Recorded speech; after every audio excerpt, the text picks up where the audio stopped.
with CryEngine.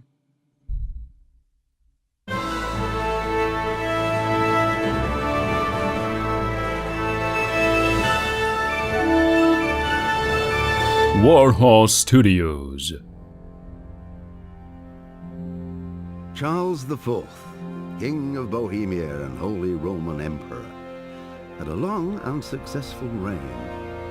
The empire he ruled from Prague expanded, and his subjects lived in peace and prosperity.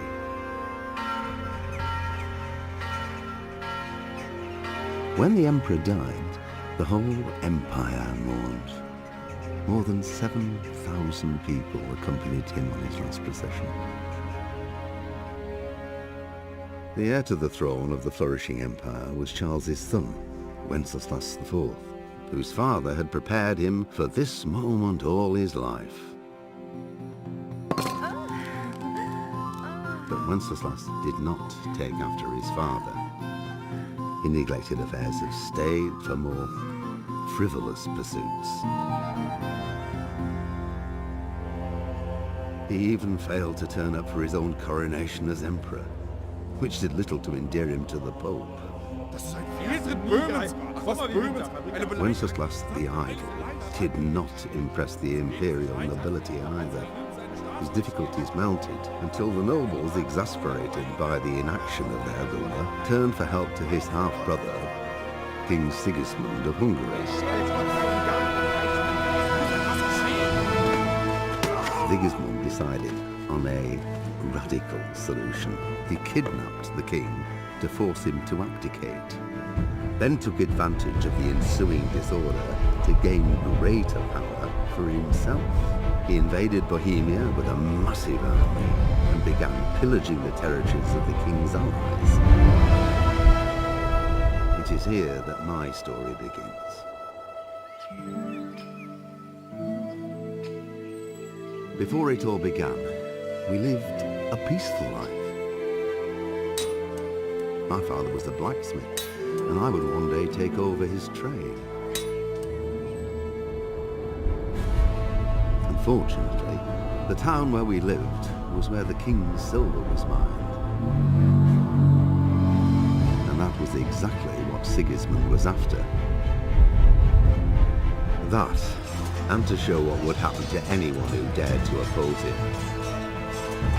And that day I lost everything. Family, home, honor. The time has come to take it all back.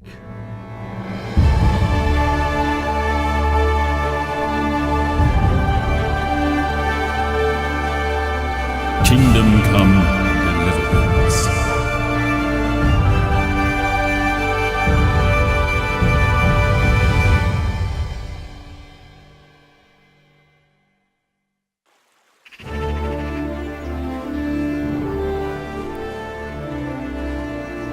Und damit herzlich willkommen bei Kingdom Come Deliverance, dem neuen Rollenspiel-Let's Play hier auf dem Channel.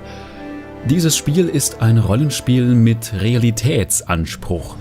Das heißt, wir werden ganz viele Dinge, die wir aus Rollenspielen kennen, vermissen, wie zum Beispiel Monster, Drachen, Magie, sonstige mystische Rituale. Das alles wird es hier nicht geben, beziehungsweise nur in dem Maße, wie sie geschichtlich auch verbürgt sind.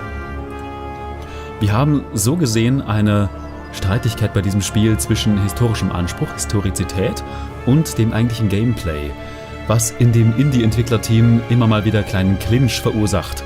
So war ungefähr die Beschreibung dessen.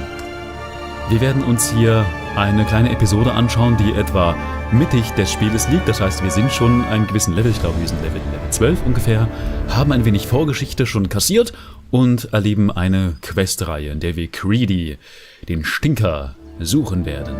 Und wir sind ein Jack of all trades, mal schauen. Talk is good, but sometimes sword talks louder than words. Silver tongue and stealth are the preferred way of dealing with the hostile world. Und der Squire, strong arm and sharp sword are the best means of solving any problem. Allrounder, eher so der Diplomat und Stealth, also Tom Clancy oder Tom Clancy. Ich nehme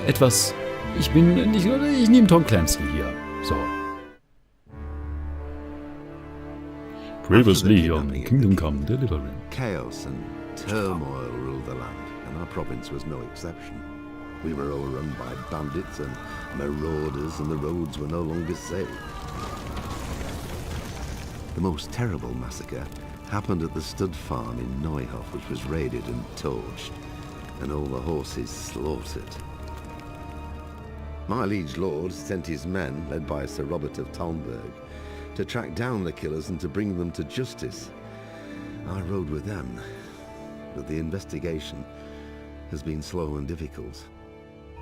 Whenever I came across some trace of the bandits, someone erased it in the cruelest way imaginable. In the end, though, I got one step ahead of the enemy. I found out one of the bandits was still alive and hiding near Talmberg. But before I set out to track him down, I had to report to Sir Robert.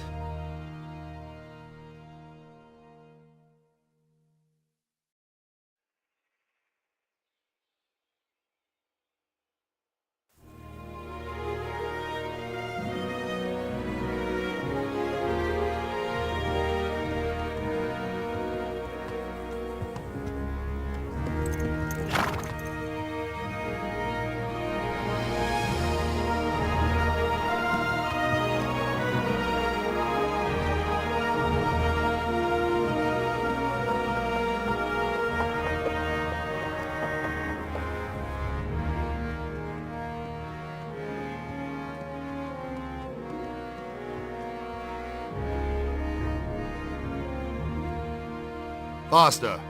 In a real fight, you'd be dead already. Sir. Ah, Henry. Carry on. Well, lad, have you made any progress with the investigation? Yes, sir. I think I have at last. So you found someone who isn't gutted and nailed to a wall? It wasn't easy, sir, but I believe I have. I have information about one of the bandits who did it. He's even hiding in a village nearby. God's blood. It's true the darkest shade is beneath the candlestick. Who is he? I only know that they call him Riki, and he's from here in Talmberg. That's it? You wouldn't believe how much effort it took me to find that out. But I think it's enough to go on. But what if he's dead too? I think we'd already know if he was. These fellows are not given to subtlety. True enough. We haven't found any more mutilated corpses. Well, get on with it then. And when you find him, come and see me. Most likely I'll be in the encampment by Merhoed. You can rely on me, sir. Farewell. And be careful, Henry. I know what that rabble did to you. But remember with whom you're dealing. Don't start any foolhardiness on your own. Understood? I'll try not to, sir.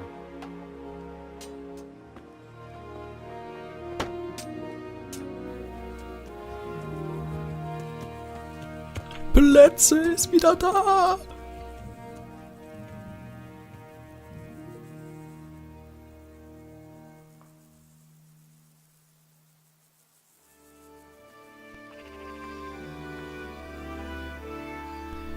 Habt ihr gerade gesehen, gehört, gemerkt, wie nicht nur der Schwertkampf im Hintergrund stattfand, sondern auch es gab ein kleines Klackgeräusch, als dieser Bubi da drinnen seine Faust ballte mit den Kettengliedern. Fand ich einen schönen Moment, dass sowas drin ist. Finde ich toll. Noch einmal herzlich willkommen hier zu Kingdom Come Deliverance 14.03, der spielbaren Beta für Backer. Beta für Backer klingt lustig. Es läuft nicht so ganz flüssig, das liegt an der noch fehlenden Softwareunterstützung. Trotzdem habe ich mal versucht, das ganze Ding so schön aussehen zu lassen, wie es nur geht. Rein faktisch, es gibt kaum einen Performance-Unterschied zwischen höchster und niedrigster Grafikeinstellung. Daher sieht's aus, wie es aussieht, und läuft es, wie es läuft. Ganz pragmatisch. 14.03 ist übrigens nicht ganz korrekt, oder sagen wir, es ist schon korrekt. bezogen auf das Örtchen, wo wir gerade sind und wie es von Sigismund von Ungarn bedroht wird. Allerdings ist Karl IV. Eigentlich in der Mitte des 14. Jahrhunderts lebendig gewesen. Wir beginnen jetzt hier faktisch das 15. Jahrhundert. Charles IV. Ist schon seit Jahren tot. Aber das ist wieder etwas, wo sich die Historizität mit dem Anspruch, ein möglichst spaßvolles Spiel zu kreieren, das ist so eine typische Streitfrage zwischen diesen beiden Punkten.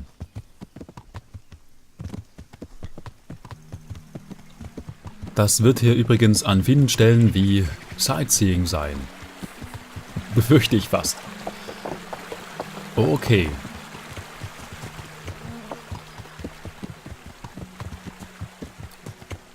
Übrigens echte riedgedeckte Dächer von professionellen Deckern gedeckte Rieddächer.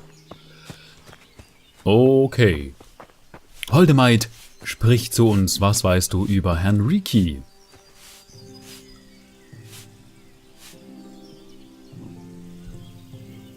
I'm looking for some fellow they call Riki. That's the tanner's son, Hinnock. Where can I find him? Hard to say. He's not around here much. Thank Christ. You could try his folks' place. Okay, er ist nicht oft hier. Wir sollen mal sozusagen den Dorfplatz auskundschaften. What's the tanner like? Hinnock's father? He's a slimy old toad, unpleasant to folk and weird. Auch Hinnecks Vater, der Gerber, rühmt sich nicht besonderer Beliebtheit. Why do they call him Riki anyway? Why do you think? Because he's got a big nose? He reeks, that's why. Jesus. Lass mal da den armen Herrn Jesus raus. Okay, das ist nicht markiert. Warum ist das nicht... Wir haben das... What can you tell me about this? I wouldn't say I know him. Decent people have nothing to do with him. How come? He stinks, he's filthy, and he goes around with peculiar people. In short, not someone you'd want to know. Ich dachte, das hätten wir schon gefragt. Offenbar noch nicht. Also, dieser Riki, vielleicht übersetzt sowas wie Stinker, ist kein besonders beliebter Mann. Why don't people like him? I'm not one to gossip. All I can tell you is he doesn't make a good impression on folk. Sie ist übrigens decent folk, ne? Sie ist höher, sie ist höherwertig, sie ist einfach mehr wert. Sieht man übrigens auch an der sehr schönen Garderobe dieser Dame. And does nobody at all talk to him? I hear he sees Adela. So Adela is his sweetheart. Sweetheart? I wouldn't put it that way. She's anybody's sweetheart if they've got the money for it. Okay, also suchen wir eine Art Hure Adele. Wo ist denn diese? Nö. Wo ist denn hier das... Entschuldigung, wo ist hier das Klo? Where's the bathhouse? Right by the fish pond. You can miss it. There's a big white tent in the courtyard.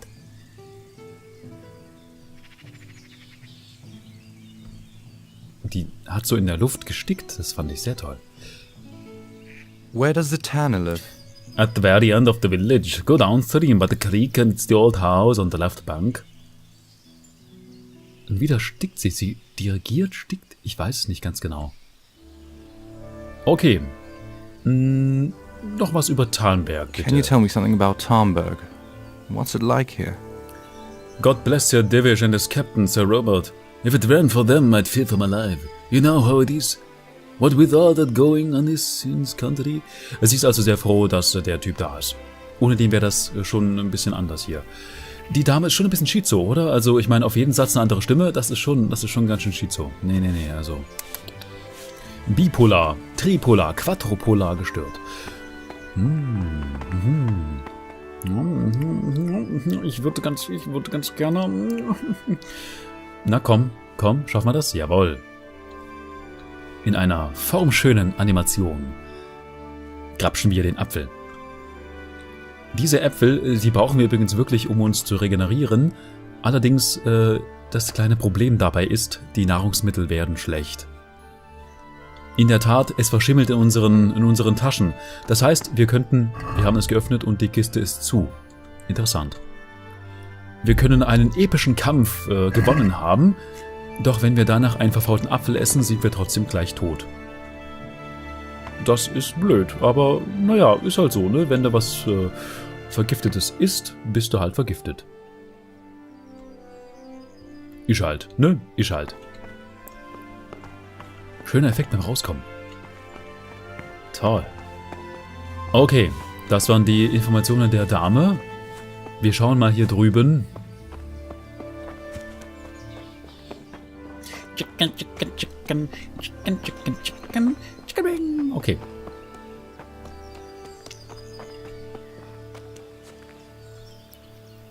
Es ist ein bisschen Mainstream, Spiele nach der Grafik zu beurteilen. Ich weiß das, aber hey, es sieht geil aus.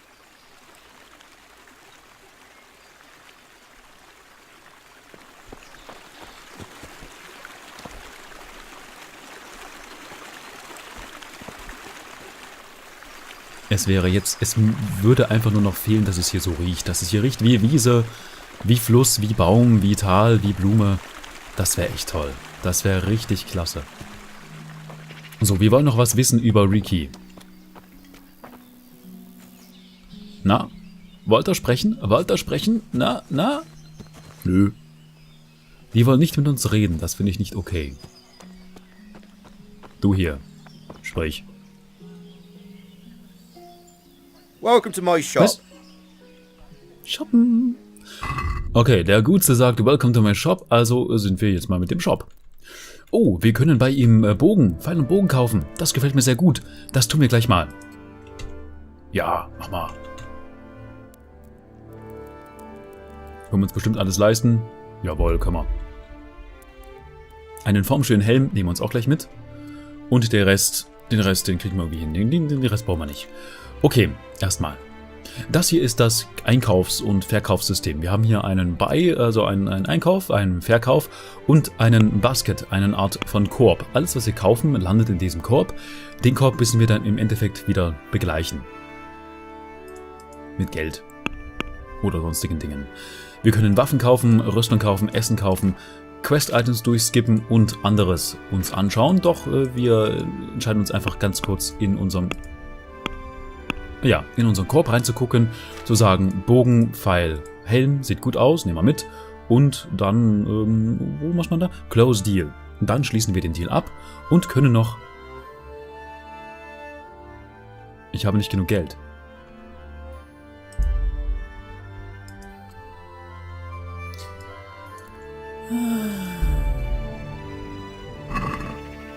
So, dann halt nur ein Helm, was soll's. Ich dachte übrigens, also ich hatte das irgendwie noch so drin, dass man handeln kann, dass man gleich feilscht, dass man jeden Handel feilscht. Na gut, diesen formschönen Helm, der aber ordentlich Rüstung hat, setzen wir uns jetzt hiermit auf. So, damit haben wir unsere Rüstung um 2,2 Werte gesteigert. Wir haben jetzt Head Armor hier 2,2. Unsere restliche Körper Armor ist etwas bescheiden. Der Helm ist so schwer, dass er uns sofort Stamina raubt. Jetzt sind wir bei 107, vorhin waren wir bei 110%. Interessant. Uns fehlt noch an Rüstungsteilen eine Zweitwaffe oder ein Schild, eine Armbrust mit Pfeilen oder ein Bogen mit Pfeil, Ringe. Dann können wir noch Strumpfhosen dazu kaufen, Socken und Handschuhe und auch noch einen Brustpanzer drüber setzen. Ein Harnisch. Das machen wir irgendwann hoffentlich auch. Hat sich der gutste Herr gerade teleportiert? Interessant. Ich möchte gerne noch was über Riki. Was über Riki erfahren. Nee, brauchen wir nicht. Können wir leider nichts weiter erfahren. Okay.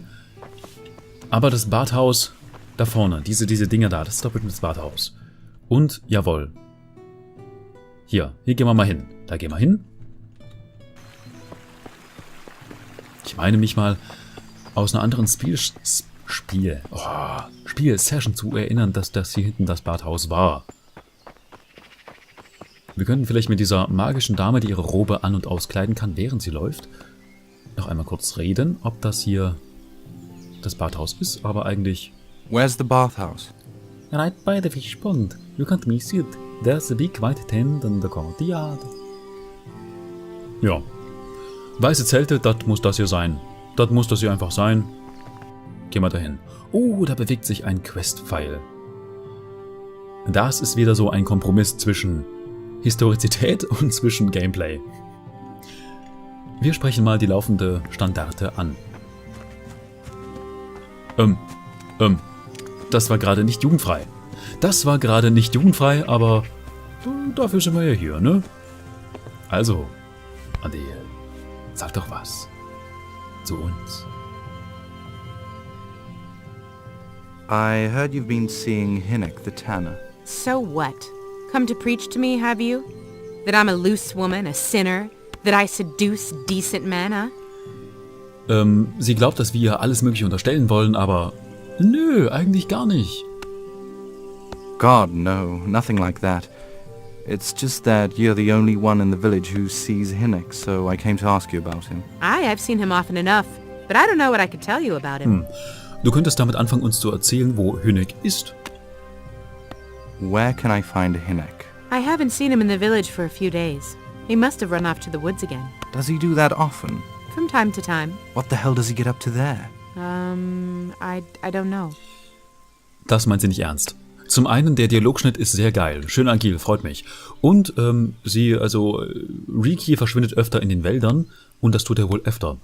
Und sie weiß mehr, als sie sagen möchte. Also müssen wir sie mit unserem unvergleichlichen Charm-Skill, wir haben 3 Charmpunkte, Charmpunkte, nicht Charme, sie irgendwie dazu bringen, uns mehr zu erzählen.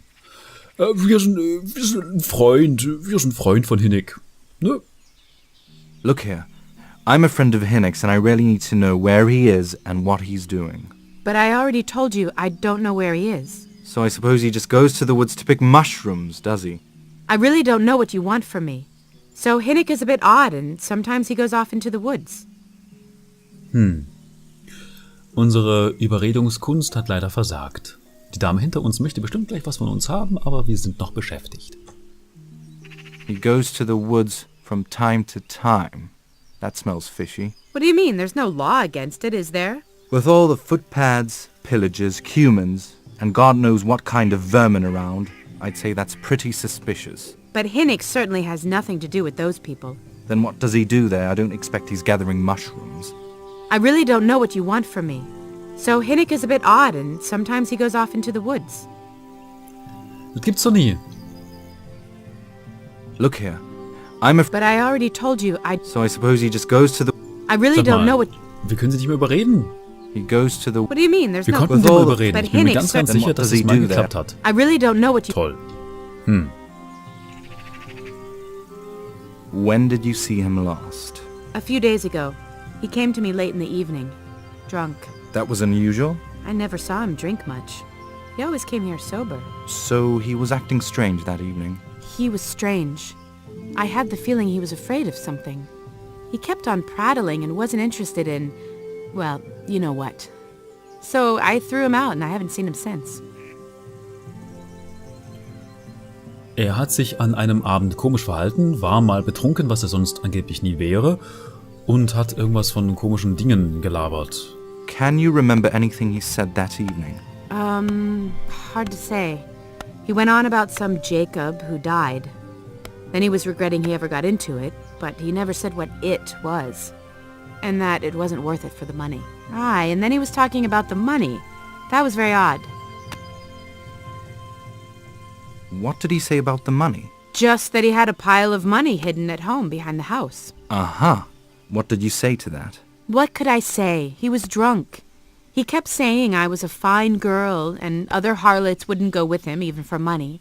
And if I wanted, I could even take half the money and leave. Or he'd go with me and we could get married and such. Just poppycock. Nicht sehr romantisch, die Dame, will ich mal sagen. Nicht sehr romantisch. Okay, dieser Gutste hat also irgendwas von einem verborgenen Geldhaufen erzählt, aber sie glaubt ihm nicht, weil er war betrunken und woher sollte so ein Lumberjack wie der sowas auch herkriegen? So viel Geld. Deswegen fragen wir doch mal ganz diskret. Hast du denn schon mal nach dem Geld geschaut? Did you go there for a look? No, I've no time for such things. Obviously he made it up. Where would a layabout like that get money? Sure, I understand. Did he tell you exactly where he hid it? He said he buried it at his dad's small holding in the western corner. All right, thanks. Gut, dann wissen wir ein wenig mehr. Zumindest was sein Geldversteck betrifft. Hallo.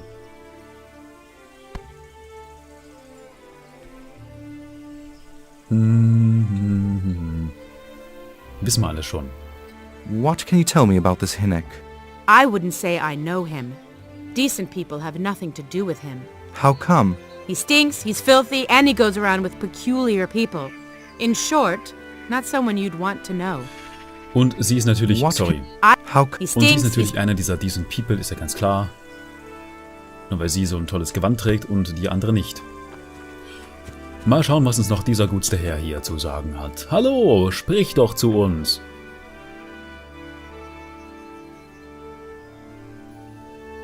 Riki. You know this Hinek. Can you tell me something about him? He's a bastard. Oh yeah? In what way? He's a scoundrel who keeps company with all sorts and gets up to devilry. Folk don't talk to him much. Auch wieder ein Beweis dafür, wie beliebt dieser Riki war. What can you tell me about the old courier? The apple never falls far from the tree. Hinek's a scoundrel and his father's a grouchy old bastard. Okay. Er ist ein Herumstreuner und sein Vater ist ein alter Bastard. Schön. Don't tell me no one at all talks to him. There's one bathhouse wench talks to him. A filthy harlot, of course. Who else? And what's this harlot's name? Adela, I think. Okay, so viel wissen wir auch schon. Dankeschön. Also wir wissen noch nicht wirklich, wo er sich versteckt. Also wir wissen, dass er in den Wäldern sich versteckt. Wir wissen, dass sein Vater hier noch Gerber ist. Wahrscheinlich am Dorfrand, denn Gerber sind immer an Dorfrändern gewesen. Historisch gesehen, weil das Zeug immer unglaublich nach Urin gestunken hat. Das war ja selbst für die Leute im Mittelalter, die einiges gewohnt waren, offenbar zu eklig. Gehen wir mal zu ihm und schauen mal, ob wir vielleicht ein wenig Gold finden können. Plätze! Oh, hallo. Mach mal, ja gut, kein Karies. Schön für dich. Mal schauen. Dort führt uns unser Questziel hin. Einerseits zum Vater und andererseits zur Goldgrube, hoffe ich. Bin ich geradeaus. Übrigens die Karte auch wieder ein wunderbares Beispiel für die Historizität oder den historischen Anspruch. Es handelt sich dabei um eine historisch orientierte Karte. Das heißt, auch diese Perspektivität, wie wir sie haben, basiert auf alten Landkarten. Sowas wie goldener Schnitt und Perspektivität waren Begriffe, die zählten noch nicht. Wenn ihr euch mal ältere Altarbilder anschaut, in Kirchen, die noch einigermaßen original sind, dann werdet ihr auch solche unperspektivischen Bilder finden. Das hier ist übrigens die Gesamtkarte dieses Gebiets.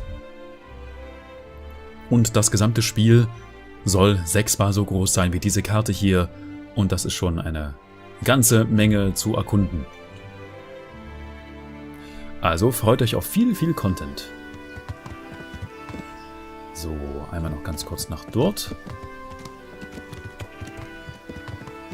Richtung des gutsten Vaters. Da oben unsere kleine Minimap, die uns auch ein wenig bei der Suche unterstützt. Und mit einer eleganten Bewegung, Legolas-like, satteln wir ab.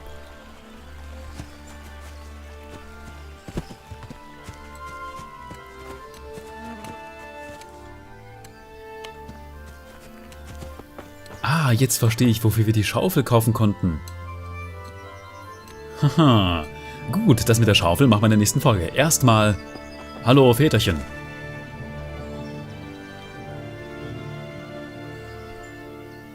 I'm looking for a fellow they call Riki. Have you ever heard tell of him? Why wouldn't I? That's what they call my son, Hinek. Aha. You wouldn't happen to know where he is? I don't know nothing. Don't you know at least where he usually goes? It's quite important. Hinek shows up at home once in a blue moon, so I don't know nothing about where he gets to. Even if I did, why would I tell every Tom, Dick and Harry? Alles klar.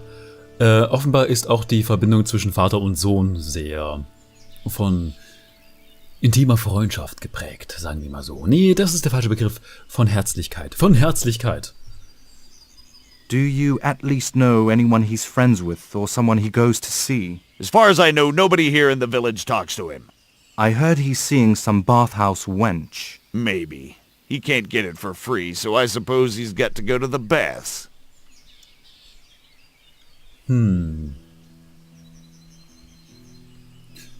Wir versuchen mal den Vater zu überzeugen, uns mehr zu erzählen, indem wir ihm vorspielen, dass wir Hinneks Freund sind oder so und wir sagen, dass Riki in Trouble ist. Your son is about to get into deep shit. I'm trying to find him so I can warn him. That's nothing new. He's always up to his ears in it. This time his neck is on the block. He got mixed up with some very unsavory people. I have to find him. All right. He was here a few days ago, but he left right away. He looked like he was in a hurry. And you don't know where he went? I've got an idea, but I don't know where it is exactly. I don't follow you. Hinnek makes some money on the side from poaching. He boasted to me a few times about what a great hideout he found in the woods, but he never told me where it is. All right. It's not much to go on, but it's better than nothing. Okay. Don't you have any clue where his hideout might be? I really don't know nothing about that. I could tell when he'd come from there is all. How's that? 'Cause every time he brought some hides for tanning and money. What more do you know? I don't know. I swear to God Almighty I don't know. Hinnek never told me nothing. Bloody hell, start using your head or I'll never find Hinnek. How much time did he spend away? What was he wearing? How did he look when he came back? Anything! Well, he came and went at various times. I really don't know. Except maybe one thing. He'd come home scratched with brambles and leaves and shit on him. So he probably went through thick woods to get to that place. I reckon. What do I know? Das ist doch schon mal was. Also er weiß nicht, wo sich sein Sohn versteckt, aber er kann uns zumindest sagen, dass er immer etwas ramponiert aussieht, wenn er wiederkommt. Also scheint er sich durch die Büsche schlagen zu müssen. Okay. He had money because he sold the stuff right away? I suppose. He never kept any of his loot here. Do you know who he sold it to? Well, I don't really know. But the innkeeper came here now and again and gave him money. Of course, it could have been for meat. All right. I'll ask at the inn then. Gut, dann wissen wir mehr. Wir gehen nächstens zur Taverne und fragen dort ein wenig mehr nach. Und in der nächsten Folge werden wir uns die Schaufel für dieses schöne Plätzchen hier suchen und ein wenig, sagen wir mal, kleinteilige Metalle aus dem Boden graben. Das werden wir machen, aber erst in der nächsten Folge. Bisher in diesem schönen Regen stehend sage ich vielen Dank fürs Einschalten. Ich hoffe, dass wir uns wiedersehen auf dem Kanal und sage ciao.